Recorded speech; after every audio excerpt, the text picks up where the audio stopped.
This is lesson Saxon, Advanced Math 66B, phase shift and period changes.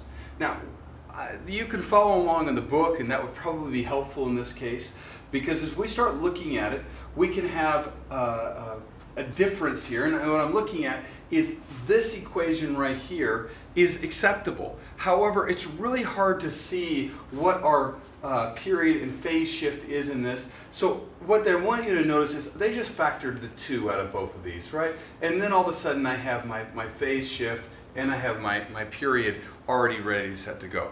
As a point of review, I have to remember that this coefficient of 2 means that I get 2 full periods or 2 full cycles in every 360 degrees. If I took 360 divided by 180, that gave me 2. Or if I took 360 divided by 2, it would be 180. 180 degrees is every time that it goes through that cycle. Now, what I start looking at is I can come up with a formulation, and we already have done this. This number right here happens to be my center line. There is my coefficient of the function, and that coefficient is going to tell me the amplitude. This is going to tell me the period, and there's a phase shift. This is for sine and cosine. Now, we're going to jump right into 66.2, and I've done my best to draw this on the board. Follow along with me if you will. Look on 66.2 in your book. You'll see it's a little easier to see when it's a printed rather than on the board. However, we're going to start dissecting this down. So in other words, I know if that's -1 and that's +7, the difference between the two is 6. If I then added that, 8. If I added 4 back to this -1, it would put me at 3. So I know my center line is at 3, and I went ahead and put that in. I also know my amplitude. If it's going from 3 to 7 and then back down to -1, my amplitude is 4. And if you need to review back on amplitude and center line, please do so if that's foreign to you. However, that we've already established as one of our understood values. Now, the next thing we're going to be looking at is I want 66.2 asks me to define this in the sine and the cosine function, which means that I need to be able to look at this and say, well, how far away is that going to go? How far is that going to shift? And then also, what is my coefficient number here? And that coefficient, C, is my period. My period is 360 degrees divided by whatever that period is, will tell me that coefficient. Just like I looked at this one here, I say, well, 360 divided by 180 is 2, therefore it is happening twice. I'm going to look at this one and say, well, how often is this happening? So if I look at this and I follow it on the graph and I say, well, it's happening over here, but they didn't label this one. But it also happens to the left. When do I get this again? And that's at -495. I went ahead and wrote, well, -495 all the way up to 45 is how often that is same thing is occurring, right?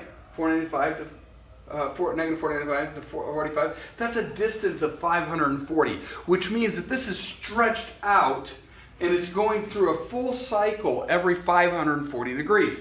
Well, if it takes 540 degrees, I can say 360 divided by 540, that reduces to 2/3. That number is going to go here and here every time. That's how much it is changing from a standard period of 1, which would be 360 over what we started with, which was 360. That would just be a period of 1, or how often that coefficient would happen would be every 360 degrees is 360 degrees.